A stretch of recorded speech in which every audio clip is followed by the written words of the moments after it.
Hello everyone. In this video I'll be speaking about how psychiatric medications can often aggravate or even trigger mental health problems.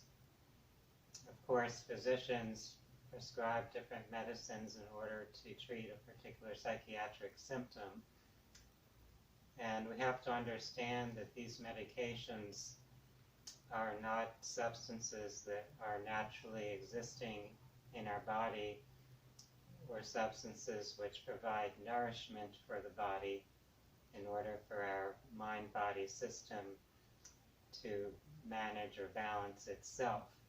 So they're functioning in some form of disruptive manner in some effort to compensate for a particular symptom that a person exhibits.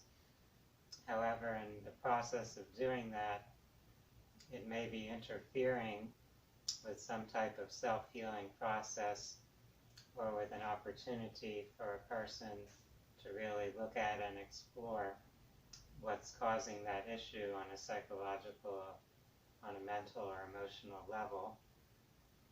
And at the same time, since these medicines are not natural to our body, and in general the body looks upon them as toxic substances that need to be broken down and cleared out as soon as possible, they can interfere with the functioning of our glands and organs and lead to even worse challenges or difficulties than the person may have experienced before they began taking the medication. So I want us to look a little bit more closely or deeply at how these processes unfold, at how taking the medication can actually lead to an aggravation of mental and emotional symptoms over the long term. And one key aspect of this is how these substances have to be detoxified from our body. Our body has particular systems that are designed to clear out toxins, to purify the blood, and so on. And when you take medications, whether it's psychiatric medications or most other types of medications, you're putting additional stresses on these systems, on these functional pathways in your body. And as a result of that, you'll often create a deterioration or deficiency in the functioning of particular organs. In terms of mental health, I'm going to focus on the kidneys and the liver. The liver is the main detoxification organ for our body. So alcohol is a particular drug or chemical that most people know that the liver has to break that down and clear from the body. And people that are alcoholics or abuse alcohol often end up with liver diseases as a result of that. But alcohol is not the only substance or drug that's affecting the liver. Many, many other drugs and substances are toxins that put a lot of stress on our liver, and this includes psychiatric medications. Now, from an energy medicine perspective, including from the Oriental medicine perspective, the liver is the organ that processes and handles the emotion of anger. So when that organ gets overloaded with toxins, it's hard for it to manage that emotion or contain it in a sense. So the person may start to act out or lash out with their anger when they're intoxicated. We can also look at the kidneys. The kidneys are there helping purify the blood, the liquids in the body. So they're part of that system that deals with the water and blood, with the fluids. And if your kidneys get overloaded, then the emotion that's affected would be fear or embarrassment or anxiety. So those types of emotions relate to our insecurities and to those organs that are located around the lower part of our body, the bladder, the kidneys, also where our adrenal glands are.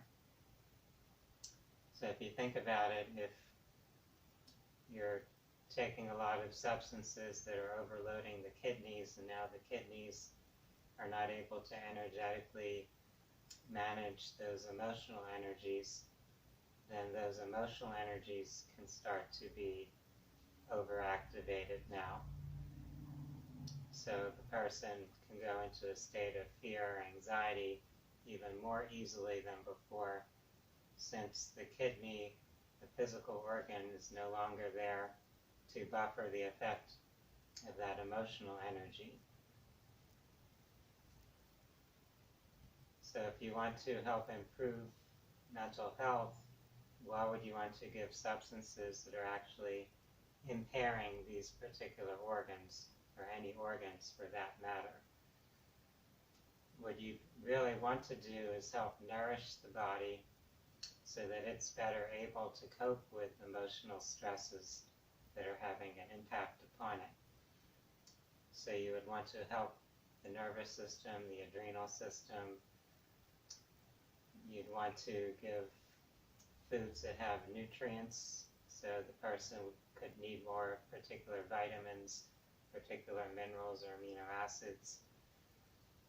These are the substances that our body needs and naturally uses to maintain its balance and equilibrium. Medications are not providing those substances that the body truly needs. When we're under states of stress, whether it's physical stress or emotional stress, the need or necessity for particular elements or nutrients can be elevated. So your body might need more particular minerals or particular vitamins, and giving a drug doesn't provide that. So once the compensatory effect of the drug wears off, the person is back in the same predicament they were before taking the medicine, and perhaps in an even worse predicament now, since they've added additional stress to their vital organs. So this is something I hope that each of you in the mental health field, or those looking into mental health for your own personal development or personal healing, can understand. We want to look more holistically at these systems, at how our body actually functions, at how the body copes with and handles the stresses that are occurring on a psychological level. And rather than using something that could actually aggravate your symptoms in the long run or trigger additional issues, let's see how we can address things at the level of causality of what's actually causing or creating the original symptoms, whether it's something on a spiritual, mental, emotional, or physical level. Sometimes we're having psychiatric symptoms appear as a result of medications that people have taken or toxic substances that people have been exposed to. So exposure to different environmental chemicals, to heavy metals, to other toxic compounds, those can all interfere with the systems in our body and lead to psychiatric symptoms. So if those are causing those kinds of issues, you'd want to help the body detoxify itself. You wouldn't want to add additional toxins to the body that put even more stress on the organs that we need to help clear out the toxins.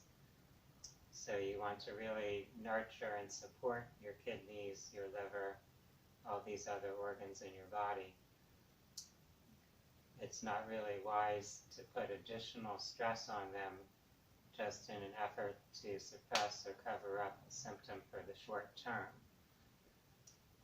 So let's go forward with our healing process with this understanding, looking at things like nutrition and lifestyle, looking at our core beliefs, at the ways that we've adapted to past stresses or traumas, the way we think of ourselves, our own core self-concept or identity, and also ways of relieving stress, of helping release trapped energies or emotions that may be affecting our physical and mental health. So once again, you want to understand how psychiatric medications can aggravate or trigger mental health problems. And with that understanding, look toward alternatives, other approaches to mental health and healing that don't create that risk of aggravating things or causing more difficulties. Not only do these psychiatric medications often trigger additional psychiatric challenges, but they can have definite effects on our physical health, since those organs that are being stressed by medications are vital to the very processes that sustain our physical well-being. Many side effects, so to speak, of psychiatric medications involve physical health concerns. So they could upset your digestion, your immune system.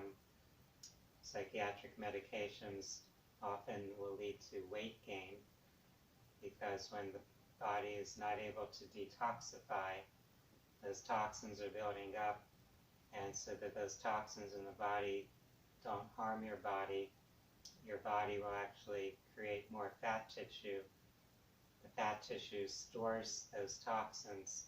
It kind of sequesters them or quarantines them so that they're not circulating around causing damage, but they are leading to that buildup of weight. Also, for other organs, if your body isn't able to manage fluids well, you could start to retain fluids.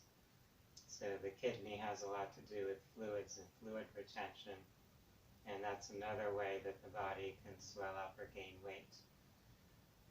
So we really want to look at these whole systems, look at how everything interrelates to everything else, understanding that you can't just throw something into the system and expect only one direct effect from it.